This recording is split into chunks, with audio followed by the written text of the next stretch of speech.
사도신경 말씀으로 2021년도 12월 23일 목요일 온라인 아침 기도에 하나님께 올려드리겠습니다. 전능하사 천지를 만드신 하나님 아버지를 내가 믿사오며 그 외아들 우리 주 예수 그리스도를 믿사오니 이는 성령으로 잉태하사 동정녀 마리아에게 나시고 본디오 빌라도에게 고난을 받으사 십자가에 못 박혀 죽으시고 장사한 지 사흘 만에 죽은 자 가운데서 다시 살아나시며 하늘에 오르사 전능하신 하나님 우편에 앉아 계시다가 저리로서 산자와 죽은 자를 심판하러 오시리라. 성령을 믿사오며 거룩한 공회와 성도가 서로 교통하는 것과 죄를 사하여 주시는 것과 몸이 다시 사는 것과 영원히 사는 것을 믿사옵나이다. 아멘. 찬송가 347장 찬송하시겠습니다.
하나님 아버지 감사합니다. 지난밤에도 단잠을 재워주시고 또 오늘 새벽에도 깨워주셔서 오늘 하루도 주님과 동행하는 복된 삶을 살게 하심을 감사합니다. 오늘 하루를 시작하는 이 시간에 주님께서 부르심에 순종함으로 주 앞에 나와 말씀을 듣습니다. 오늘도 저희들에게 베푸시는 영의 양식을 통해서 주님께서 인도하시는 길을 깨닫게 하시고 주님이 인도하시는 길로 순종함으로 말미암아 오늘도 주님께서 예비하신 승리의 축복을 누리며 살게 하여 주옵소서. 감사드리오며 우리 주 예수 그리스도의 이름으로 기도드리옵나이다. 아멘. 하나님이 이 아침에 주시는 말씀은 구약성경 사사기 20장 29절부터 48절까지 말씀입니다. 자, 화면을 보시면서 우리 29절부터 함께 합독하시겠습니다. 이스라엘이 기브아 주위에 군사를 매복하니라. 이스라엘 자손이 셋째 날에 베냐민 자손을 치러 올라가서 전과 같이 기브아에 맞서 전열을 갖춤에 베냐민 자손이 나와서 백성을 맞더니 꾀임에 빠져 성읍을 떠났더라. 그들이 큰 길 곧 한쪽은 베델로 올라가는 길이요 한쪽은 기브아에 들로 가는 길에서 백성을 쳐서 전과 같이 이스라엘 사람 30명가량을 죽이기 시작하며 베냐민 자손이 스스로 이르기를 이들이 처음과 같이 우리 앞에서 패한다 하나 이스라엘 자손은 이르기를 우리가 도망하여 그들을 성읍에서 큰 길로 꿰어내자 하고 이스라엘 사람이 모두 그들이 처소에서 일어나서 바알다말에서 전열을 갖추었고 이스라엘의 복병은 그 장소 곧 기브아 초장에서 쏟아져 나왔더라. 온 이스라엘 이스라엘 사람 중에서 택한 사람 10,000명이 기브아에 이르러 침해 싸움이 치열하나 베냐민 사람은 화가 자기에게 미친 줄을 알지 못하였더라. 여호와께서 이스라엘 앞에서 베냐민을 치심해 당일에 이스라엘 자손이 베냐민 사람 25,100명을 죽였으니 다 칼을 빼는 자였더라. 이에 베냐민 자손이 자기가 패한 것을 깨달았으니 이는 이스라엘 사람이 기브아에 매복한 군사를 믿고 잠깐 베냐민 사람 앞을 피하매 복병이 급히 나와 기브아로 돌격하고 나가며 칼날로 온 성읍을 쳤음이더라. 처음에 이스라엘 사람과 복병 사이에 약속하기를 성읍에서 큰 연기가 치솟는 것으로 군호를 삼자 하고 이스라엘 사람은 싸우다가 물러가고 베냐민 사람은 이스라엘 사람 30명가량을 쳐 죽이기를 시작하며 이르기를 이들이 틀림없이 처음 싸움같이 우리에게 패한다 하다가 연기구름이 기둥같이 성읍 가운데서 치솟을 때에 베냐민 사람이 뒤를 돌아보며 온 성읍의 연기가 하늘에 닿았고 이스라엘 사람은 돌아서는지라. 베냐민 사람들이 화가 자기들에게 미친 것을 보고 심히 놀라 이스라엘 사람 앞에서 몸을 돌려 광야길로 향하였으나 군사가 급히 추격하며 각 성읍에서 나온 자를 그 가운데서 진멸하니라. 그들이 베냐민 사람을 에워싸고 기브아 앞 동쪽까지 추격하며 그 쉬는 곳에서 짓밟음에 베냐민 중에서 엎드러진 자가 18,000명이니 다 용사더라. 그들이 몸을 돌려 광야로 도망하였으나 림몬 바위에 이르는 큰 길에서 이스라엘이 또 5,000명을 이삭 줍듯 하고 또 급히 그 뒤를 따라 기돔에 이르러 또 2,000명을 죽였으니 이날에 베냐민 사람으로서 칼을 빼는 자가 엎드러진 것이 모두 25,000명이니 다 용사였더라. 베냐민 사람 600명이 돌이켜 광야로 도망하여 림몬 바위에 이르러 거기에서 넉 달 동안을 지냈더라. 이스라엘 사람이 베냐민 자손에게로 돌아와서 온 성읍과 가축과 만나는 자를 다 칼날로 치고 닥치는 성읍은 모두 다 불살랐더라. 아멘. 할렐루야. 또 새로운 목요일 아침이 밝았습니다. 오늘도 주님이 허락하신 생명 양식 공급받고 주님이 인도하시는 믿음의 길, 생명의 길로 나가시는 복된 하루가 되기를 축복합니다. 여러분, 우리는 오늘도 주님께서 우리의 삶에 동행해 주심으로 말미암아 승리하는 하루 되길 소망하며 주님 앞에 나왔습니다. 그런데 여러분, 하루하루를 살아가는 동안에 승리하는 삶이란 어떤 삶을 말하는 것일까요? 내가 원하는 대로 되어지는 것을 성경에서는 승리라고 하지 않습니다. 하나님께서 말씀하시는 대로 살아가는 것, 이것을 승리라고 합니다. 이스라엘 백성 연합군과 베냐민 지파와의 전쟁이 계속됩니다. 어제 우리가 살펴본 말씀을 보면 이스라엘 연합군이 연거푸 2번이나 전쟁에서 패합니다. 겉으로 보이는 군사력만 보면 당연히 이스라엘 연합군이 이겨야 마땅해 보이는 전쟁이었습니다. 베냐민 지파에서 전쟁에 참여한 숫자의 수는요 26,000명이었습니다. 그리고 물맷돌을 잘 던지는 자들이 700명이었습니다. 반면에 이스라엘 연합군의 수는 40만 명이나 되었습니다. 그리고 모두가 다 용사들이었습니다. 그래서 표면적으로 볼 때는 싸우나 마나한 전쟁처럼 보였습니다.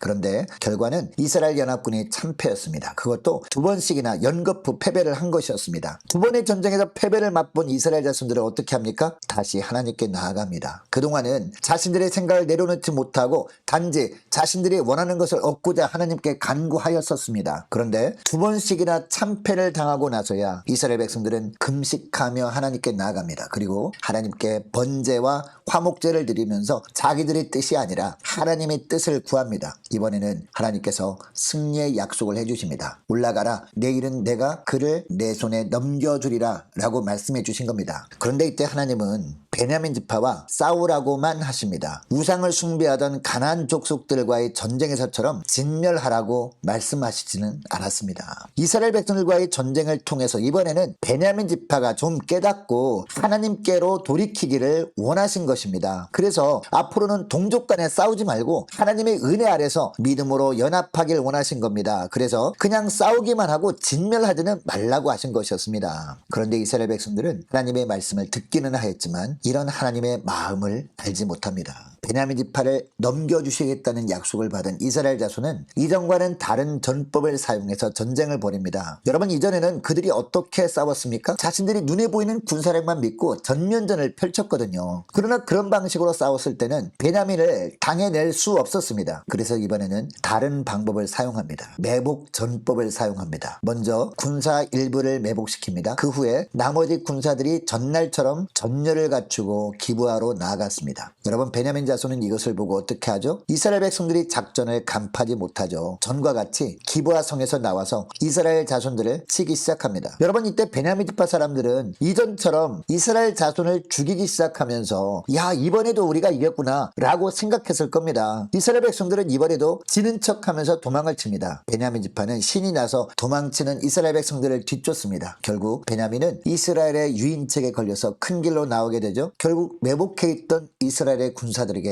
당하게 됩니다. 그 사이 1만 명의 이스라엘의 정예부대가 수비가 허술한 기브아성을 공격하죠. 결국 베냐민은 속수무책으로 당하게 됩니다. 여러분, 성경은 이 전쟁을 어떻게 요약합니까? 35절 말씀 보시기 바랍니다. 여호와께서 이스라엘 앞에서 베냐민을 치심해 당일에 이스라엘 자손이 베냐민 사람 25,100명을 죽였으니 다 칼을 빼는 자였더라 라고 합니다. 여러분, 분명 보기에는 이스라엘 백성들이 베냐민을 친 것이었습니다. 그러나 본문에서는요, 베냐민을 친 것은 하나님이라고 하고 있습니다. 그러니까 이스라엘 백성들을 통해서 하나님께서 베냐민을 쳤다는 겁니다. 여러분, 성경은 왜 이렇게 표현하고 있을까요? 베냐민 지파가 세 번째 전쟁에서는 이스라엘 백성들이 새로운 전술에 의해서 패하잖아요. 이것은 베냐민이 행한 악행을 하나님께서 이스라엘 백성들을 통해서 징계를 하신 것이었기 때문입니다. 어떤 죄악을 심판하신 것이었을까요? 동성애뿐만 아니라 성적으로 문란한 죄악입니다. 물론 레위인에게 쳐들어와서 동성애 성폭행을 하려고 했다가 레위인의 첩을 밤새도록 성폭행하고 결국 죽게 만든 것은 모든 베냐민 지파가 한 것은 아니었습니다. 그 중에 불량배들이 그렇게 한 것이었습니다. 그런데 왜 하나님께서는 그것을 베냐민 지파 전체의 죄악으로 여기셨을까요? 전쟁 전에 먼저 이스라엘 백성이 베냐민 지파에게 불량배들을 내놓으라고 했습니다. 그런데 그때 베냐민 지파가 그런 성적인 죄악을 범한 불량배들을 내놓지 않았기 때문입니다. 그들을 보호하기 위해서 오히려 싸움을 걸어왔기 때문입니다. 그러니까 성적으로 문란한 죄를 범한 것을 옹호하는 것도 하나님은 똑같은 죄를 범한 것으로 보시고 징계를 하신 것입니다. 그런데 하나님께서는 베냐민 지파를 징계는 하셨지만 완전히 그 한 지파가 멸망하는 것은 원하지 않으셨습니다. 미우나 고우나 하나님이 선택하신 백성들이었기 때문입니다. 어떻게 하든지 고쳐서 다시 하나님의 영광을 드러내는 복된 지파가 되길 원하신 겁니다. 그래서 이스라엘 백성들은 베냐민 지파를 혼쭐만 내는 것으로 끝내므로 베냐민 지파도 하나님께 돌이키길 원하셨습니다. 이것이 이스라엘 백성들을 향한 하나님의 뜻이었습니다. 여러분, 그런데 이스라엘 백성들이 어떻게 합니까? 45절부터 보니까 이스라엘 자손은 림몬 바위로 도망하는 베냐민을 쫓아가서 5,000명을 죽입니다. 또 여기서 기돈으로 도망하는 자를 쫓아가서 또 2,000명을 죽입니다. 남은 8,000명 중에서 7,000명을 죽인 겁니다. 45절을 다시 보면 5,000명을 이삭 줍듯 하였다라고 하고 있습니다.